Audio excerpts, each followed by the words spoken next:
Há um mês e pouco atrás já iniciamos o tema Maravilhosa Graça, aonde estamos expondo e estudando a carta de Paulo à igreja da Galácia.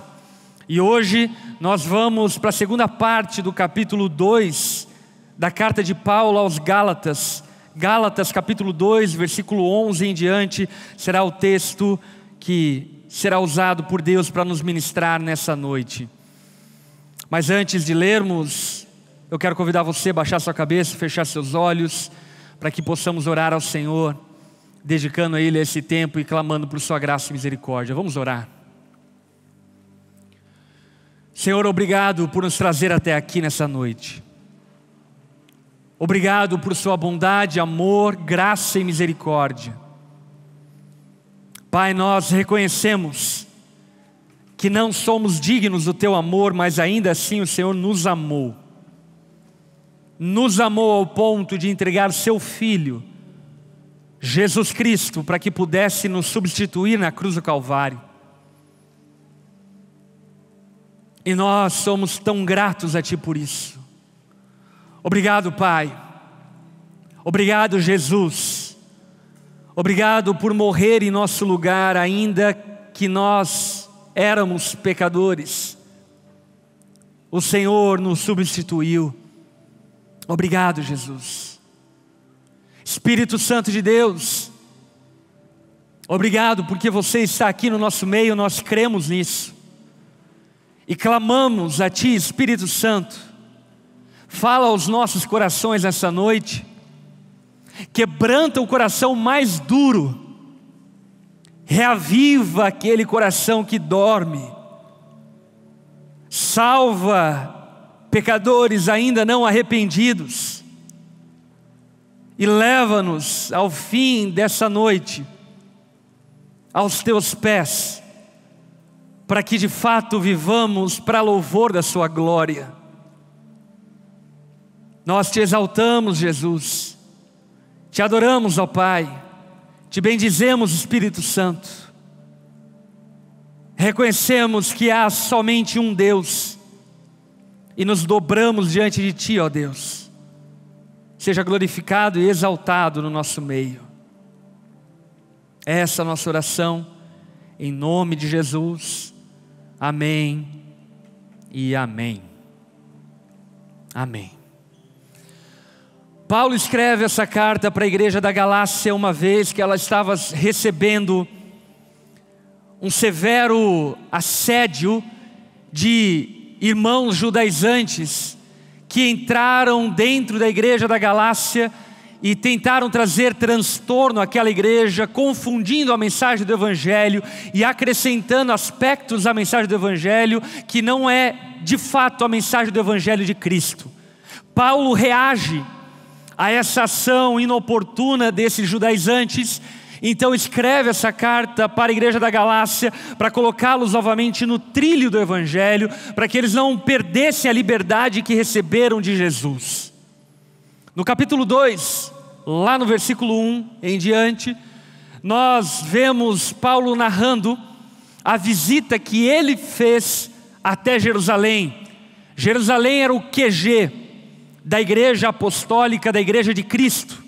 Era em Jerusalém que estavam os 12 apóstolos, era em Jerusalém que as decisões eram tomadas. Paulo vai até Jerusalém com duas pessoas, Barnabé e um seu discípulo Tito. Tito era de gentil nascimento. Paulo leva Tito até Jerusalém para confrontar os apóstolos e confirmar a mensagem do Evangelho, ou seja, a mensagem de que Cristo salva pecadores, independente da sua cultura, independente dos seus costumes, mas apenas pela graça por meio da fé. E Paulo de fato confirma em Jerusalém que a mensagem que ele proclamava, que ele havia recebido de Cristo, era a mesma mensagem que os apóstolos também proclamavam. A mensagem de que Cristo é suficiente para salvar a todos os pecadores. Agora, no verso 11 em diante, não é Paulo que visita Jerusalém, mas é Pedro que vai fazer uma visita a Antioquia.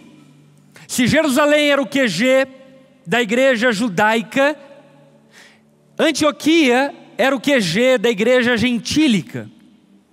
E agora o apóstolo Pedro, aquele que havia recebido a revelação de quem Cristo era, aquele que havia recebido o entendimento de que Cristo havia vindo para salvar pecadores de todas as nações, de todos os povos, vai até Antioquia, aonde grande parte daquela igreja era de gentil nascimento, não recebendo os profetas, as promessas, não fazendo parte da linhagem de Israel, mas ainda assim sendo salvos única e exclusivamente por meio da graça de Cristo através da fé. A grande pergunta que nós iremos responder ao longo dessa noite é: o que eu preciso fazer para ser salvo? E nós vamos perceber que o apóstolo Paulo, ao longo do trecho que nós nessa noite vamos nos deter, responde a essa pergunta com maestria. E para isso, eu quero começar a ler o texto com você a partir do versículo 11 de Gálatas capítulo 2. Se você está com a tua Bíblia, acompanhe a leitura desse texto. Mas quando Pedro veio a Antioquia, tive de me opor a ele abertamente, pois o que ele fez foi muito errado. Lembre de quem é Pedro, lembrem de quem é Paulo. Pedro é aquele discípulo que foi chamado na beira do mar da Galileia, andou 3 anos com Jesus, viu Jesus multiplicando pães e peixes, ouviu o sermão do monte, andou sobre as águas, viu Jesus curando enfermos, viu Jesus ressuscitando mortos, viu Jesus fazendo sinais e maravilhas. Ele é aquele que em Cesareia de Filipos recebe a revelação de quem Cristo era. Então recebe a palavra de Deus, dizendo que sobre a pedra dessa revelação ele edificaria a sua igreja. Pedro era o apóstolo que se destacava entre os outros apóstolos. Era aquele que liderava a igreja do primeiro século. E esse Pedro vai visitar a igreja na Antioquia, igreja tal que o apóstolo Paulo, aquele que não havia andado corporeamente com Jesus durante 3 anos, mas que de maneira assombrosa foi visitado por Jesus no caminho de Damasco e foi salvo por Jesus. Paulo, esse que não fazia parte dessa patota daqueles que começaram andando com Jesus, chega até Pedro e abertamente o confronta.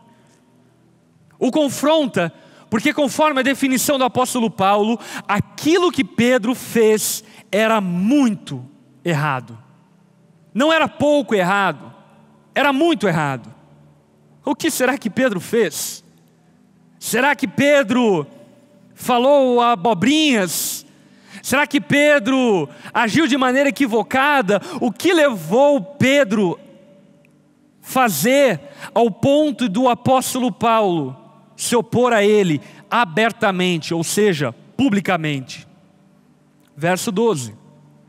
No começo, quando chegou Pedro, ele comia com os gentios. Mais tarde, porém, quando vieram alguns amigos de Tiago, começou a se afastar com medo daqueles que se insistiam na necessidade da circuncisão. Presta atenção no que está acontecendo aqui. Eu não sei se você sabe, mas o povo judeu é um povo extremamente vaidoso.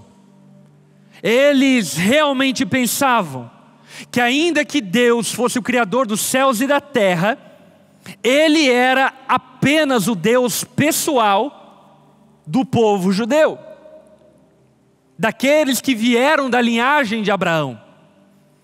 Ainda que Deus insistentemente ao longo de todo o Antigo Testamento revela ao povo judeu o seu desejo de salvar a todos os povos, os judeus se envaideciam e pensavam ter Deus como sua propriedade particular e pessoal.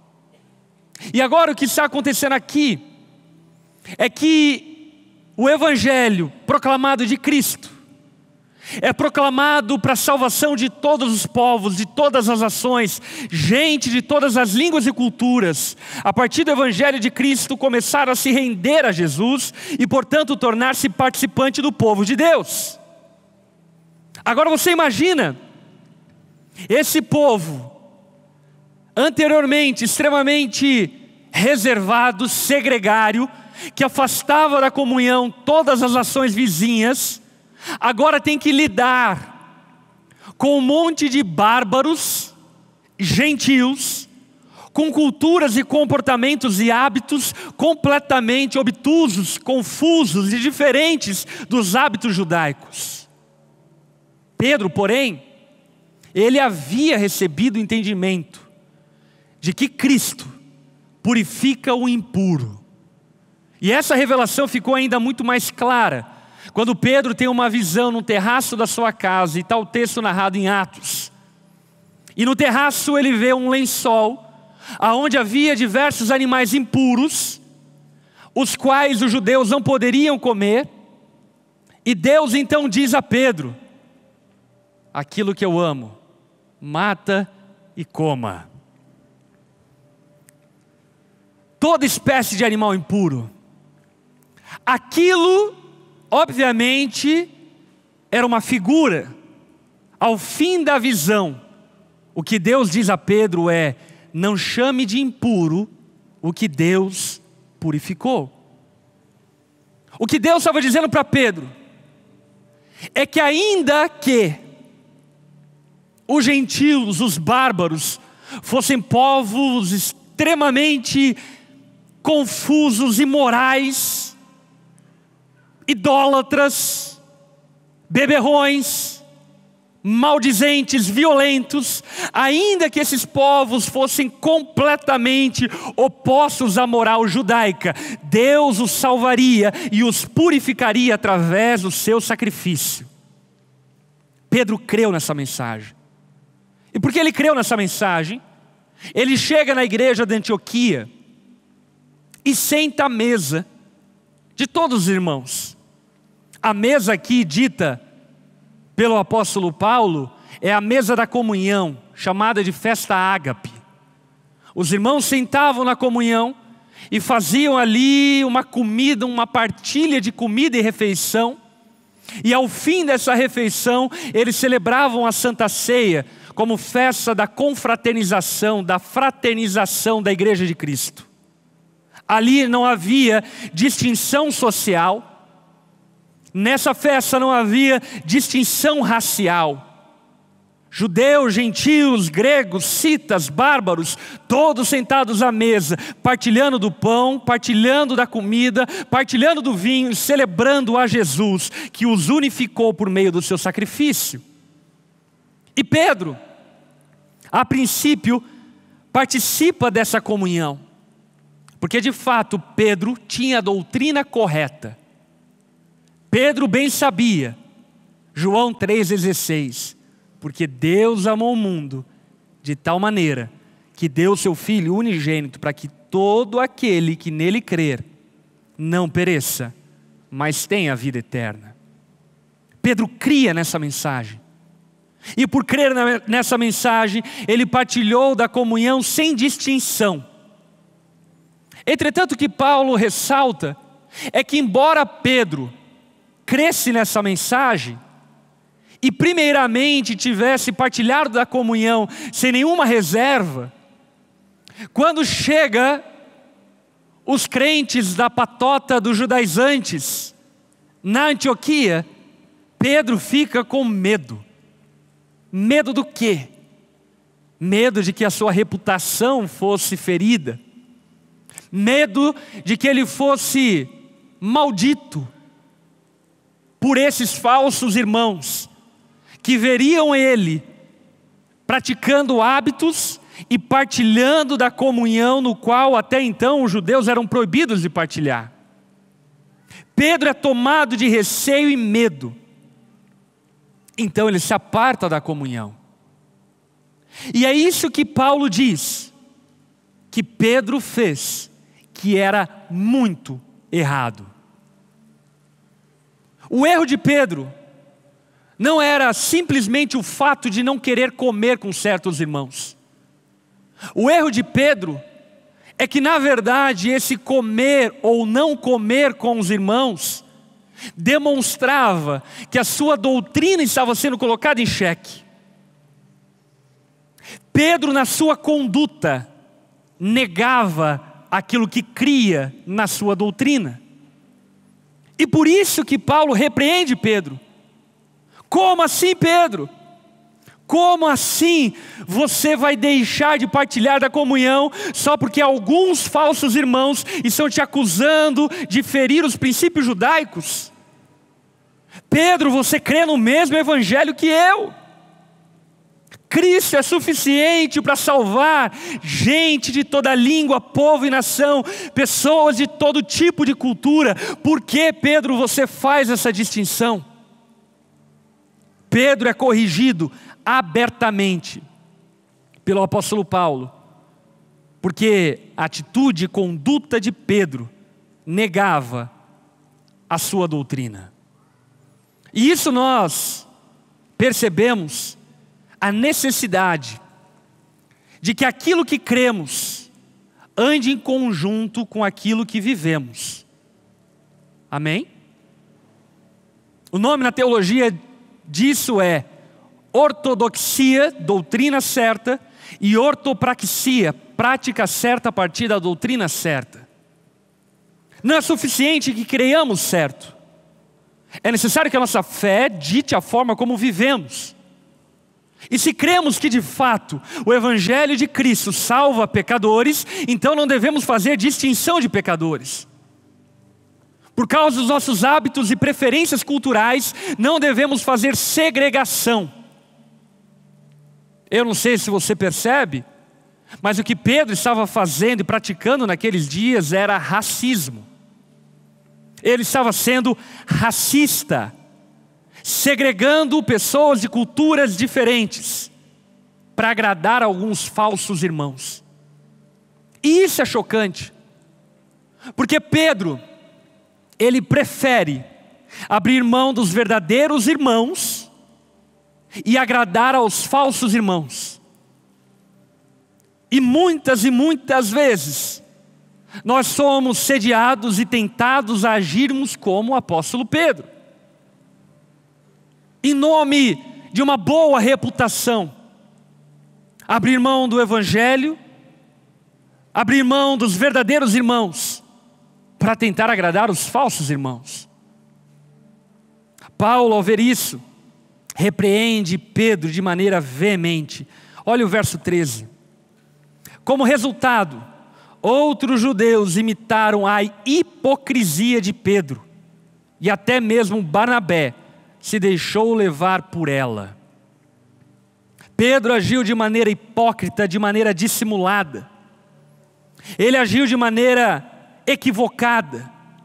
E como líder que Pedro era, a sua hipocrisia se tornou tóxica. E o desvio do Evangelho poderia contagiar a todos. Porque certamente a hipocrisia é tóxica e o desvio do Evangelho é contagioso. Por esse motivo, todas as vezes que vemos irmãos se desviando do Evangelho, devemos rapidamente repreendê-los. Porque a hipocrisia, a dissimulação, ela pode ganhar uma plataforma tamanha, que inclusive em muitas ocasiões não tem nem mesmo como ser desconstruída. A ideia, o pensamento de que, por exemplo, somos melhores porque temos a doutrina certa, porque somos melhores porque cantamos tais tipos de música, porque somos melhores porque viemos de tal origem, porque somos melhores porque somos assim ou assado. Meus irmãos, embaixo de Cristo ninguém é melhor e pior, todos somos pecadores e em Cristo perdoados, redimidos, lavados e purificados. E em Cristo todos nós somos feitos iguais. Não há bárbaro, não há judeu, não há cita, não há grego, não há homem, não há mulher, todos são um em Cristo Jesus. E Pedro deixa isso evidenciado provando com a sua má atitude de que esse evangelho que ele havia recebido estava sendo negado pela sua conduta. O que é interessante é que Pedro negou Jesus no momento da crucificação por causa de medo. E mais uma vez Pedro nega Jesus por causa de medo. Olha para quem está ao teu lado, diga a essa pessoa: cuidado com o seu medo. O nosso medo, a nossa tentativa de agradar as pessoas, de vivermos de maneira conveniente, pode nos fazer segregar, dividir e quebrar o espírito do Evangelho. O Evangelho de Cristo nos une, não nos divide. A hipocrisia de Pedro o fez negar pelo menos 5 doutrinas básicas e fundamentais para a fé cristã. Primeira doutrina que Pedro nega com a sua atitude: a doutrina da unidade. Meu irmão, eu, você, somos um com absolutamente todos aqueles que creem em Jesus. Somos um com todos aqueles que professam a mesma fé no Evangelho. Somos um com todos aqueles que professam a mesma fé no Cristo revelado nas Escrituras. E o que Pedro estava fazendo era quebrar a doutrina da unidade cristã, dizendo que o cristianismo era dividido quase que em blocos. E quantas pessoas hoje cometem o mesmo erro hipócrita de Pedro? Alguns pentecostais dizem que alguns tradicionais são frios demais e não são de Deus porque não oram em línguas. Alguns reformados tradicionais dizem que os pentecostais não são irmãos porque não têm a doutrina certa. Alguns outros vaidosos dizem que são o verdadeiro povo de Deus porque têm a liturgia de culto correta. Outros dizem que são povo de Deus porque recebem de Deus palavra fresca, palavra rema. Enquanto Deus está dizendo: ei, eu não tenho povo a partir dessas distinções. O meu povo é formado por todo aquele que crê e confessa no Jesus Cristo revelado nas Escrituras. Pedro, ao agir dessa forma, estava quebrando a unidade da igreja. Segunda doutrina ferida pelo apóstolo Pedro é o da justificação pela fé. Porque a partir do momento que ele faz distinção daqueles que não praticavam os preceitos da religião judaica, o que Pedro está esboçando é: Cristo não é suficiente. É necessário que se crê em Cristo e se cumpram os rituais e cerimoniais de purificação. E Jesus deixou bem claro acerca disso, quando os fariseus tomavam todo cuidado para lavar as suas mãos e lavar seus talheres e pratos. E Jesus fala: por que vocês se preocupam tanto em lavar pratos, talheres e mãos? Lave a tua mão com gel, com sabão, por causa da pandemia. Mas Jesus naquela ocasião não estava numa pandemia. E ele então diz: por que vocês se preocupam tanto? Aquilo que torna o homem impuro não é aquilo que entra nele, mas é aquilo que sai do seu coração, porque já o demonstra impuro. Não adianta lavar por fora se teu coração não foi purificado. Pedro estava negando a doutrina da justificação pela fé, ele estava negando a liberdade da lei cerimonial, ele estava negando a doutrina do Evangelho, a boa nova de que Cristo perdoa e salva pecadores única e exclusivamente por meio da sua graça. Ele estava negando a doutrina da graça de Deus. Por esse motivo, Paulo não deixa isso passar impune, porque de fato a conduta de Pedro teria severas consequências se não fosse consertada, exortada e corrigida. Verso 14: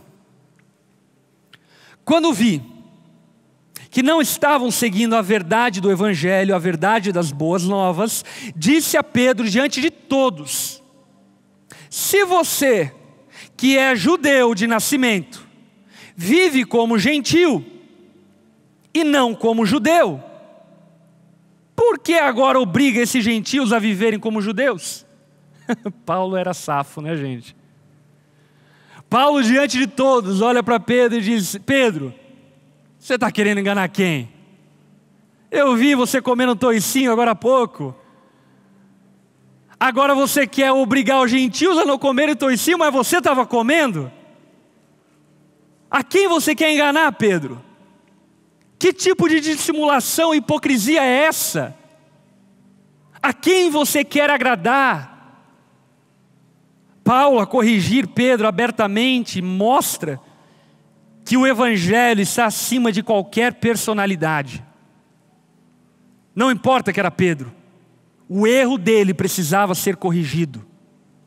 Obviamente, não de maneira patética como alguns cristãos evangélicos tentam fazer na internet nos dias de hoje, mas dentro da comunhão da igreja, Paulo sabia que Pedro deveria ser corrigido. E o corrigiu, porque o próprio Paulo havia deixado muito claro que ainda que um anjo ou um de nós pregue um evangelho diferente daquele que nós lhes anunciamos, que ele seja amaldiçoado. Portanto, Pedro precisava ser corrigido. Isso me faz lembrar de uma ocasião aonde eu vi uma pessoa corrigindo de maneira visceral, de maneira ardente, vigorosa, uma outra pessoa na internet, e ofendendo aquela pessoa, ofendendo ela e dizendo acerca dos erros dela, porque de fato aquela outra pessoa havia cometido um tropeço. E aí eu lembro que quando eu vi isso, eu fui procurar a pessoa que corrigiu a outra. E disse para ele: cara, se você tem alguma coisa contra o seu irmão, vai em secreto e fala com ele. Por que você está fazendo esse circo, essa panaceia? E aí ele disse: não, porque a gente precisa preservar o verdadeiro evangelho. Eu falei: ok, mas deixa eu dizer uma coisa para você, eu te conheço, cara. Eu conheço seu passado. E sei o quanto você foi perdoado, amado, alvo de misericórdia, a quantidade de vezes que te estenderam a mão. E agora, por que você não estende a mão ao teu irmão? Esse tipo de hipocrisia é o tipo de hipocrisia cometida pelo apóstolo Pedro. Dissimulação. Fingir que não éramos pecadores como gentios. Meus irmãos, lembra da tua vida. Talvez você não precisa nem lembrar de anos atrás, talvez de ontem. Quem somos nós para não crer que o Evangelho de Cristo pode perdoar e a graça dele pode purificar o pecador? Pedro é exortado frontalmente pelo apóstolo Paulo. E isso nos ensina 3 coisas muito importantes da vida cristã. Primeiro, doutrina e prática devem caminhar junto. Amém? Segundo, comunhão e repreensão não são excludentes. Igreja não é lugar de mimimi. Se você vem para a igreja na expectativa de que as pessoas falem aquilo que você quer ouvir, aquilo que você gosta de ouvir, igreja não é o seu lugar. Igreja é lugar onde somos tratados, somos corrigidos, somos amados, encorajados, motivados, mas em muitos momentos as pessoas tocam no nosso calcanhar de Aquiles, ferem o nosso orgulho. Mas fere o nosso orgulho, para que Deus possa nos tratar. Você não deixou de ser amado, porque foi corrigido em um grupo pequeno. Você não deixou de ser amado, porque alguém te corrigiu no WhatsApp. Talvez essa pessoa que te corrigiu no WhatsApp deva ser corrigida pela forma como te corrigiu. Mas você não deixou de ser amado. Porque comunhão e repreensão não são excludentes. É necessário que saibamos que num ambiente real de comunhão existe abertura e espaço para repreensão, para disciplina, para correção. Porque nós não estamos aqui para continuarmos sendo os mesmos. Eu estou aqui em comunhão com a igreja para ser santificado, transformado à imagem e semelhança de Cristo. E para isso, certamente, eu precisarei ser corrigido. Terceiro princípio: o confronto honesto é melhor que a hipocrisia. Recebe essa, irmão. Pare de fingir que está tudo bem quando não está tudo bem. Como pastor, eu estou cansado de crente hipócrita. 31 anos de igreja. Amo a igreja de Cristo, me entreguei por ela e certamente vou morrer nela e quero ser enterrado no terreno dela se der. Se for permitido lá nesse tempo, né? Mas, gente, como o diabo fere a igreja, ferindo os cristãos e tornando eles pessoas hipócritas, com falta de verdade na sua língua. Gente que se esconde como lobos no meio e nos cantos da igreja, ao invés de falar o que tem que ser falado, ao invés de procurarem o que precisam procurar. O confronto honesto certamente é melhor que a hipocrisia. Ai, miga, como que você está? Miga, Deus sabe, irmã.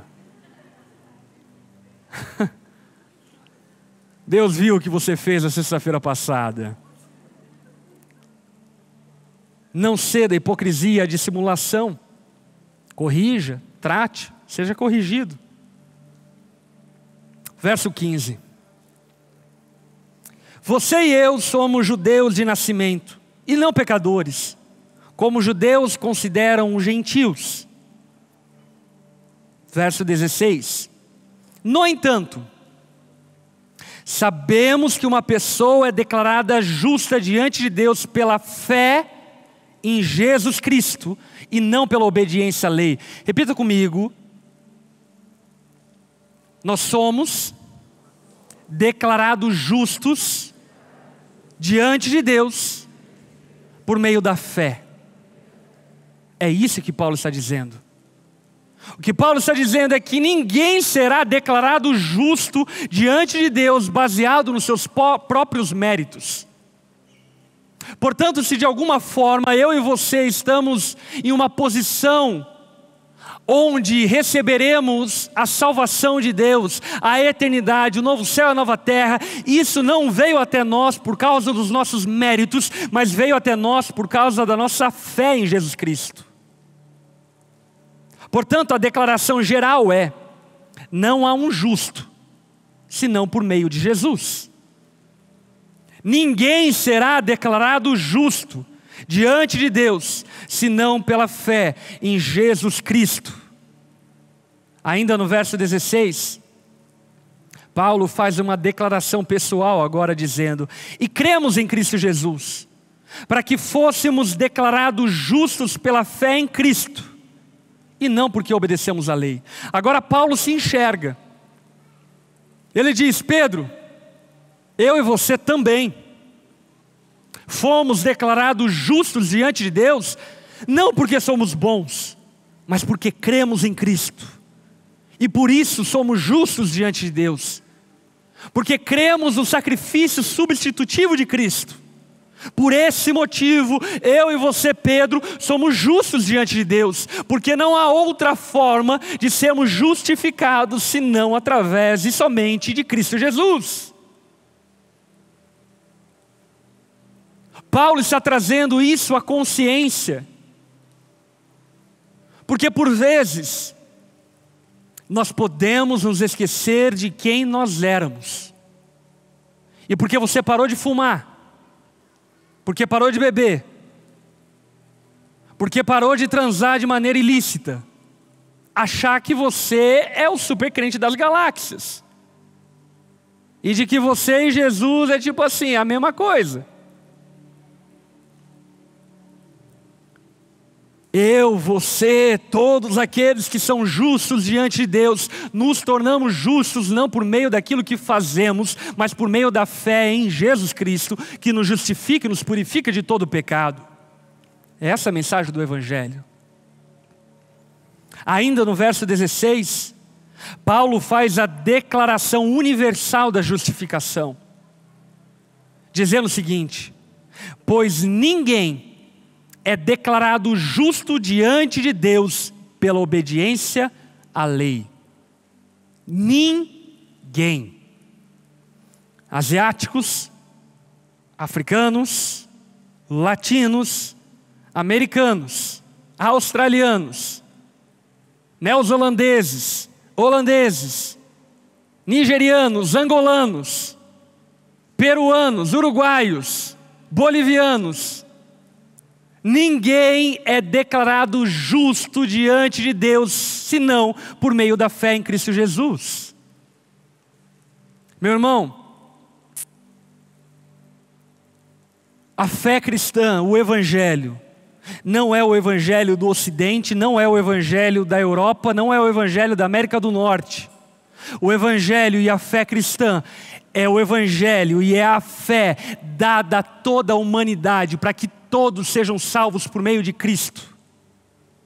E absolutamente todas as culturas, línguas, povos e nações são salvos única e exclusivamente por meio de Cristo.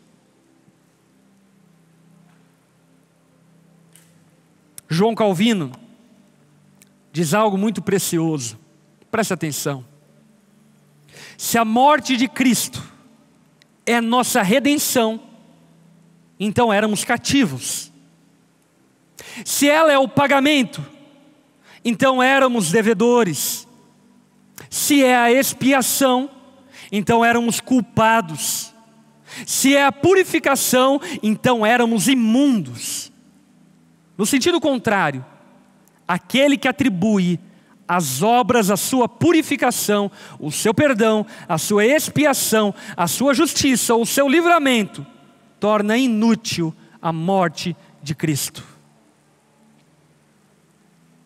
Eu e você precisamos compreender e entender que não há recursos em nós capazes de nos tornar santos e merecedores do perdão de Deus, do amor dele. Somos única e exclusivamente por meio da fé. Verso 17. Mas se a busca da justiça por meio de Cristo nos torna culpados de abandonar a lei, isso torna Cristo responsável por nosso pecado? De maneira nenhuma. Se, pois, reconstruo o antigo sistema da lei, que já destruí, então faço de mim mesmo transgressor da lei. Pois quando procurei viver por meio da lei, ela me condenou, portanto morri, para a lei, a fim de viver para Deus.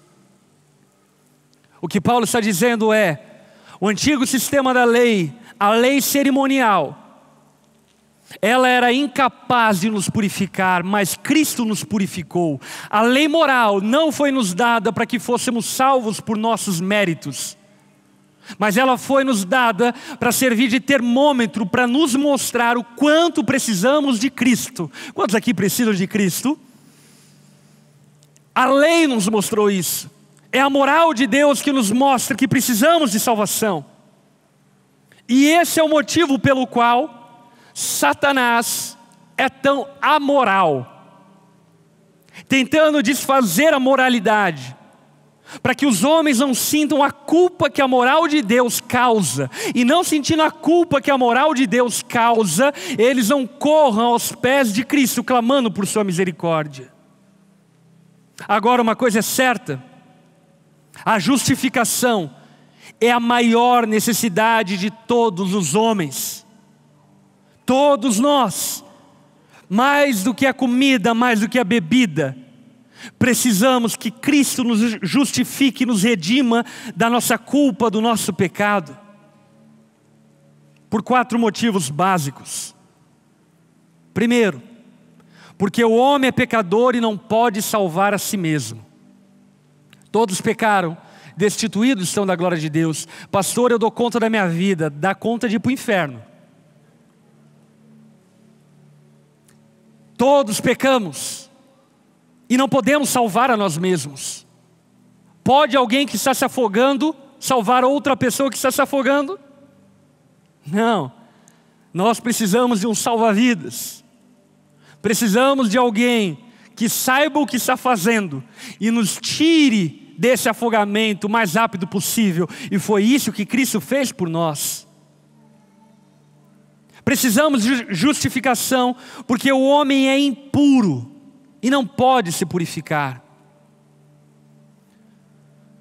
Faça banhos de perfumes, faça todo tipo de tratamento de higiene e de limpeza, esterilize a sua casa, tome banho com álcool 95, e ainda assim você continua impuro.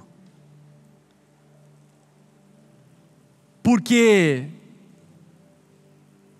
na verdade, a nossa impureza não é exterior, é interior. E o único que pode nos purificar é Jesus. Ele é aquele que por meio do seu sangue pode nos tornar mais alvos do que a neve. O homem precisa de justificação, porque o homem é digno da ira de Deus. Se não formos justificados, certamente seremos alvo da ira justa de Deus contra pecadores não arrependidos. Quem pode nos defender? A resposta é Jesus. Meu irmão, Jesus não morreu na cruz para nos libertar e nos livrar do diabo. Jesus morreu na cruz para nos libertar e nos salvar de Deus. O nosso problema era com Deus. Quem iria nos condenar era Deus, não o diabo. Jesus teve a ira do Pai recaída sobre si. A condenação que Jesus estava levando não era a condenação do diabo. O diabo não é juiz. A condenação que Jesus estava carregando, a ira que ele suportou, que inclusive hoje celebramos através da Santa Ceia, ele suportou e ele levou, porque a ira do Pai recaiu sobre ele. E pode ter certeza que Deus é mais irado do que a tua esposa com TPM. Quarto motivo, porque o homem precisa de justificação. Porque o homem é imperfeito e incapaz de cumprir a lei de Deus. Portanto, se Deus não nos mudar, certamente não conseguiremos acertar os nossos caminhos e veredas. Precisamos de salvação. E o que a palavra nos demonstra de maneira muito clara é que ninguém, absolutamente ninguém será salvo, ninguém é um cristão que não seja por meio única e exclusivamente da fé. Não são os rituais, não são as práticas, não são as observações, as observâncias, não é absolutamente nada externo à graça de Deus que nos salva, nos redime, nos purifica, que não apenas a fé em Cristo Jesus. A pergunta do homem, inclusive pergunta tal feita por Jó, lá em Jó capítulo 9, versículo 2 é: como pode um homem ser justo diante de Deus? Sabe como é a resposta do Supremo Juiz? Abacuque, capítulo 2, verso 4. O justo viverá pela fé. Como um homem pode ser justo diante de Deus? Seguindo as leis de trânsito, cuidando com a sua boca, deixando de fazer certas coisas erradas, sendo bons hábitos. Ninguém será declarado justo por meio das suas obras. A única forma de nos tornarmos justos diante de Deus é por meio da fé em Cristo Jesus. É a nossa fé em Cristo que nos justifica, nos transforma, nos salva e nos dá uma nova vida, e essa vida justificada. Uma gota de fé é suficiente para tornar o pior dos pecadores em alguém santo. Uma gota de fé é suficiente para tornar o pior dos pecadores em alguém santo. A palavra nos demonstra de maneira clara que a única forma de sermos salvos é por meio da fé em Jesus Cristo. Tal fé revelada nas Escrituras, que tem como finalidade única e exclusivamente a graça de Deus. Agora, nunca considere que a fé é uma obra sua, porque não é a fé que nos salva, mas é a graça. Não é porque você crê muito que você é salvo. Você é salvo pela graça. Lutero definiu a fé como um pedinte, como um mendigo, que sem força, sem se alimentar durante dias, a única coisa que ele sabe fazer é estender a mão para receber o socorro. Portanto, nem mesmo se vanglorie da sua fé, porque a sua fé é só um instrumento para que você fosse salvo por Jesus. Absolutamente, do início ao fim, a salvação é obra de Deus. Aleluia. Indo para a reta final, versículo 20. Paulo diz: fui crucificado com Cristo, assim já não sou eu quem vive, Cristo vive em mim. Paulo está falando sobre o milagre da justificação, dizendo: através de Cristo eu morri, e eu tenho uma nova vida. Quantos aqui têm uma nova vida em Jesus? Como explicar esse milagre? Não se explica, se vive. Eu só sei que eu não sou mais o mesmo. Paulo só sabe que ele morreu e ele nasceu para uma nova vida. Agora, talvez alguns ao ouvir isso possam cometer o equívoco que muitos têm cometido no nosso dia, inclusive intitulado e chamado de hipergraça, de pensarem que pelo fato de Cristo ter operado a morte em nós e nos dado uma nova vida, então agora podemos viver uma vida passiva na fé. Não, Paulo complementa o versículo 20 dizendo: portanto, vivo neste corpo terreno, pela fé no Filho de Deus, que me amou e se entregou por mim. Sabe o que Paulo está dizendo?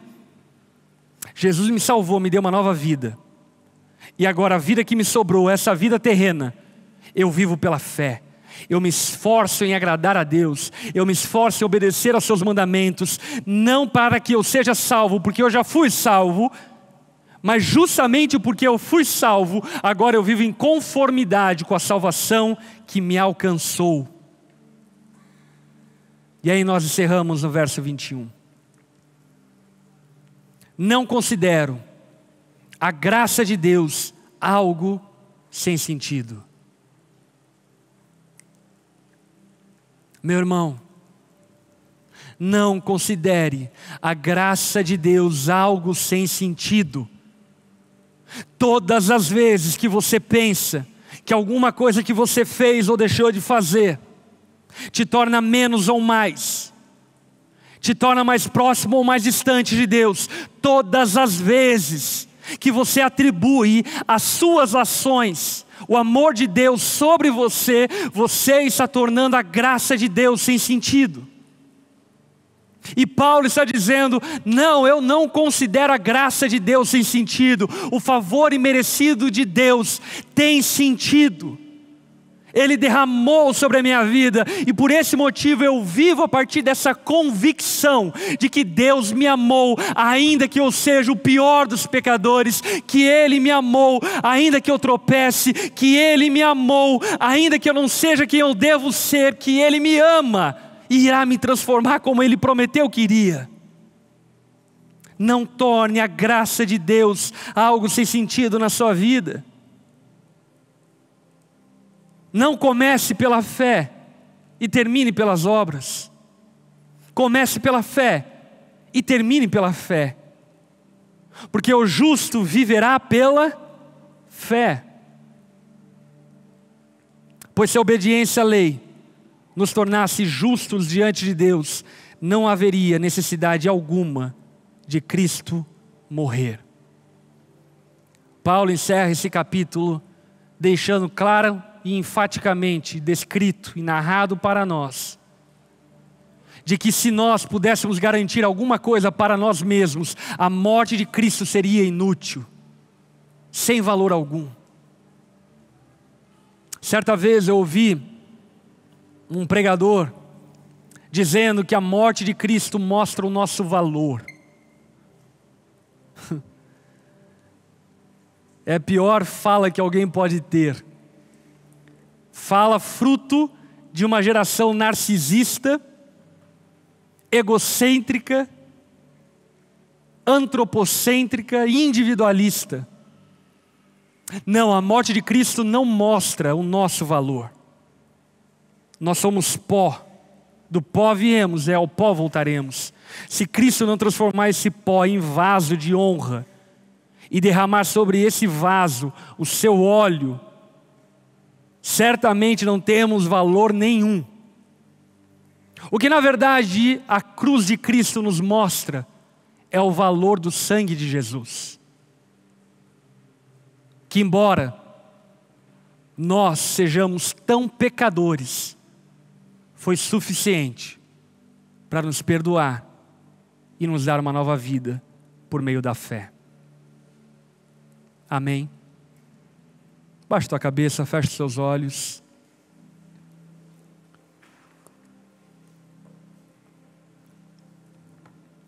O que o homem precisa fazer para ser salvo? A resposta da palavra de Deus é: creia na mensagem do Evangelho, o justo viverá pela fé. O que você precisa fazer para ser salvo? Creia na mensagem do Evangelho, o justo viverá pela fé. Creia que Jesus pode te fazer de novo. Creia que Jesus pode redimir os seus pecados, expiar a sua culpa, te libertar da escravidão do pecado e te dar uma nova vida. E se você crê nessa mensagem, ainda que esteja distante de Deus, ainda que não seja alguém que faz parte do gueto cristão, talvez de família que crê em outras religiões, talvez de culturas das mais bizarras e inimagináveis, se nessa noite o seu coração se enche de fé e esperança de que Jesus é a resposta para a tua salvação, isso é suficiente para que Jesus te dê uma nova vida. E se você crê nisso, se você crê que Jesus pode te salvar e reconhece não ter essa salvação, reconhece não ter esperança de vida eterna, no seu lugar de cabeça baixa, olhos fechados, se você crê que Jesus pode te salvar, que Ele quer te salvar, no seu lugar, repita comigo essa oração, se rendendo a Jesus, estendendo a mão a Ele, clamando pela misericórdia dEle. Talvez você já não tenha mais esperanças, esse é o ponto certo, para que Jesus te salve e te transforme. Se nessa noite você quer se render a Jesus, repita comigo essa oração, diga assim a Ele: Senhor Jesus, eu reconheço que sou pecador, que eu não tenho recursos em mim mesmo para mudar a minha vida, que meu coração é impuro, a minha mente planeja o mal. Jesus, salva a minha vida, perdoa os meus pecados, perdoa quem eu sou. Eu creio, Jesus, que você quer me salvar, que você me ama e que você pode me dar uma nova vida. Tenha misericórdia de mim. Eu reconheço, Jesus, que só você pode salvar a minha vida e me dar a vida eterna. Eu oro dessa forma, em nome de Jesus. Amém e amém. Todos de cabeça baixa, olhos fechados. Se você fez essa oração, eu quero convidar você a levantar uma das suas mãos no seu lugar. Eu quero ver você e eu quero orar por você. Você que fez essa oração, se rendendo a Jesus, levante uma das suas mãos no seu lugar. Amém, amém, amém. Todos esses queridos que levantaram as suas mãos, coloque-se em pé no lugar de vocês, por gentileza. Nós vamos orar pela vida de vocês agora, porque cremos que Deus tem feito algo novo na vida de vocês.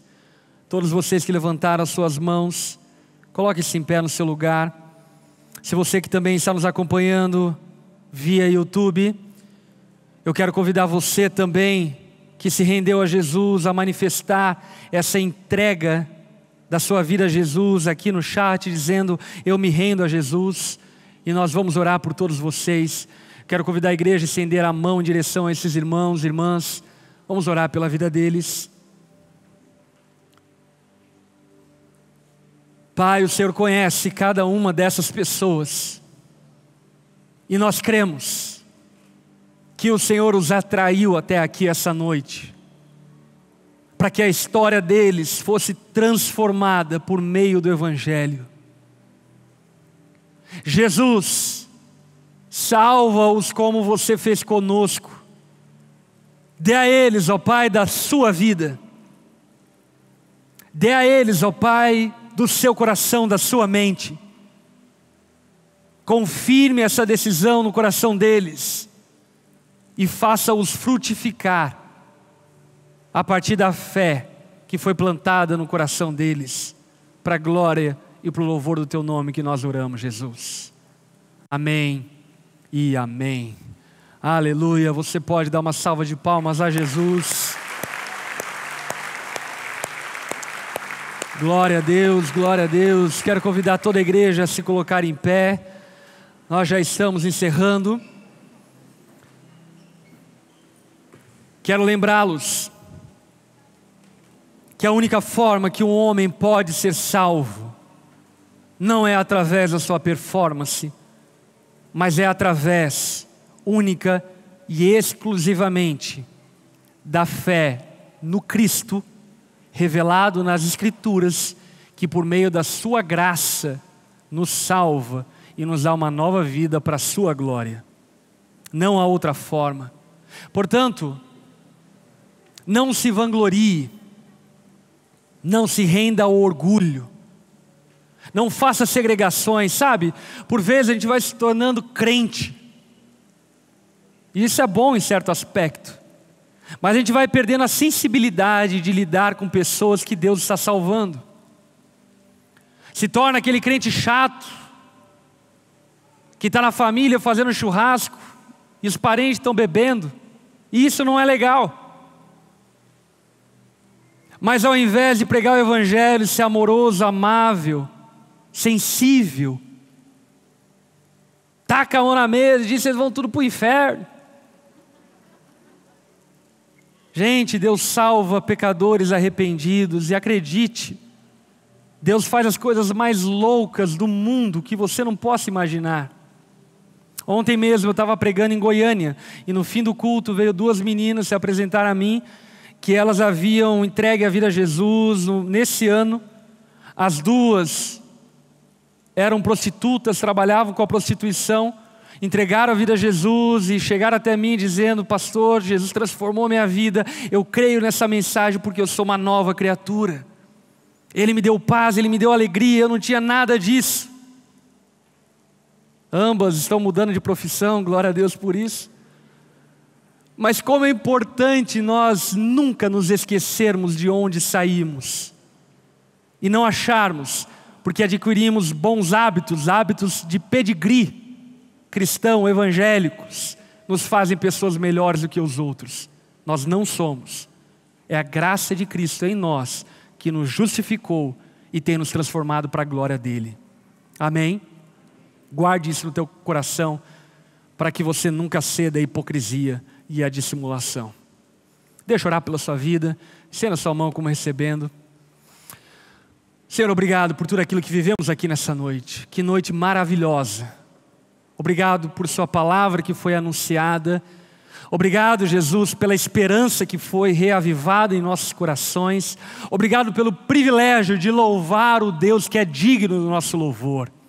Obrigado pela graça de poder ofertar na tua casa, investir na tua obra e fazer o teu reino avançar. Obrigado pela nossa igreja, obrigado pela comunhão, obrigado por nossos irmãos. Nós somos gratos a Ti por tudo aquilo que temos vivido. E cremos, ó Pai, que o Senhor ainda fará muitas outras obras no nosso meio. Pai, eu clamo a Ti, que Teu amor continue de maneira abundante sobre nós. Que a Sua graça, Jesus, nos acompanhe a todo momento. E que o consolo do Espírito possa nos guiar na direção da vontade do Pai. E dessa forma vivemos de maneira agradável a Ele, para a liberdade nossa e para a glória de Cristo. Abençoa-nos no decorrer dessa semana que se inicia agora, para louvor do Seu nome, Jesus, que nós oramos. Amém e amém.